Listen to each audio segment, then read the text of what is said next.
Mga pangyayari sa politika, kalagayan sa ekonomiya, mga kaganapan sa entertainment at iba pang mga balitang pambansa. Pinas Update, maging updated sa balita upang maging makabuluhang mamamayan ng ating bansa.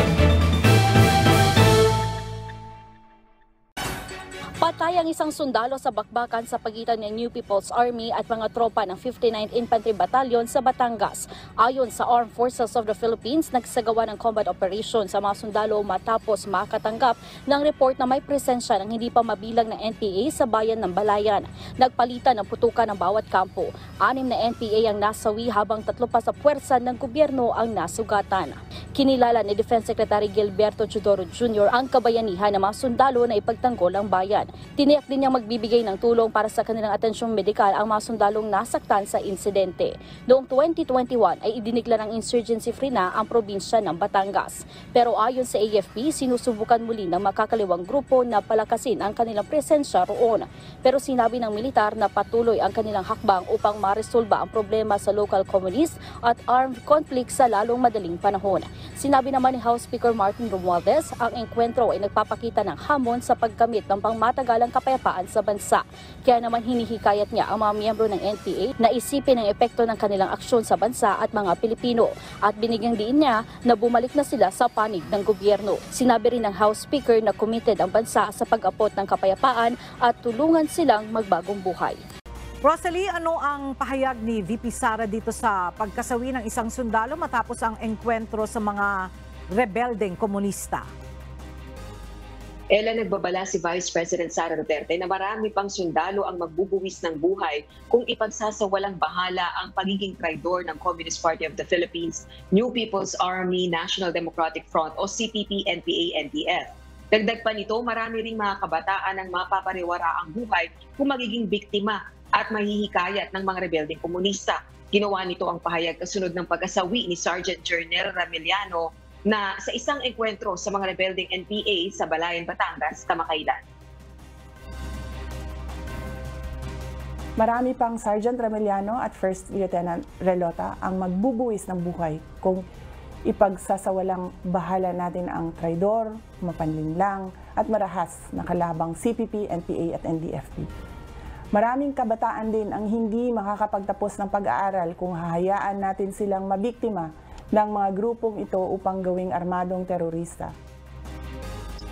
Batay din sa Vice Presidente, walang mabuting layunin ang mga rebeldeng komunista. Una na itong umapela kay Pangulong Bongbong Marcos Jr. na ikonsidera ang planong pagkakaroon muli ng usapang pangkapayapaan sa CPP, NPA, NDF. Naninindigan si VP Duterte, traidor ang mga ito. Mga kababayan, gusto kong malaman ninyo na ang tanging layunin ng CPP, NPA at NDFP ay sirain ang pundasyon ng ating demokrasya, pabagsakin ang mga institusyon ng pamahalaan at kaladkarin tayo sa kahirapan, kaguluhan at kawalan ng hustisya. Giit pa nito, hindi dapat magpaloko sa CPP, NPA, NDF na sa matagal na ngang panahon ay naging hadlang upang makamit natin ang pagmatagalang kapayapaan at pag-unlad ng mga komunidad. Mga kababayan, ladies and gentlemen, Assalamualaikum, madayaw ug maayong adlaw kaninyong tanan. Magandang araw sa inyo lahat. Taos-puso nating kinikilala at binibigyan ng parangal ang katapangan, kabayanihan at paglilingkod ni Sergeant Jernel Ramiliano. Nasawi si Sergeant Ramiliano nito lamang December 17 sa Balayan, Batangas, habang nakikipaglaban sa teroristang New People's Army, ang armadong puwersa ng Communist Party of the Philippines. Si Sergeant Ramiliano ay isa lamang sa mga biktima ng karumal-dumal na gawain ng mga teroristang CPP, NPA at NDFP. Kabilang ang kanyang pamilya sa mga libo-libong pamilyang nawalan ng mahal sa buhay. Noong 2018, hinding-hindi ko makakalimutan ang tanong sa akin ng ina ng isang sundalong si First Lieutenant Jaren Relota, isa sa mga pumanaw dahil sa pakikipaglaban sa NPA sa pinakamamahal kong lungsod ng Davao.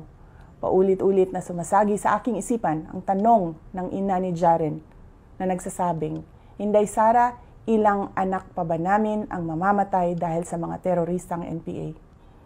Marami pang Sergeant Ramiliano at First Lieutenant Relota ang magbubuwis ng buhay kung ipagsasawalang bahala natin ang traidor, mapanlinlang at marahas na kalabang CPP, NPA at NDFP.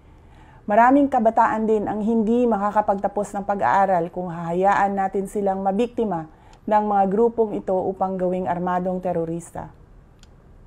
Mga kababayan, gusto kong malaman ninyo na ang tanging layunin ng CPP, NPA at NDFP ay sirain ang pundasyon ng ating demokrasya, pabagsakin ang mga institusyon ng pamahalaan at kaladkarin tayo sa kahirapan, kaguluhan at kawalan ng hustisya.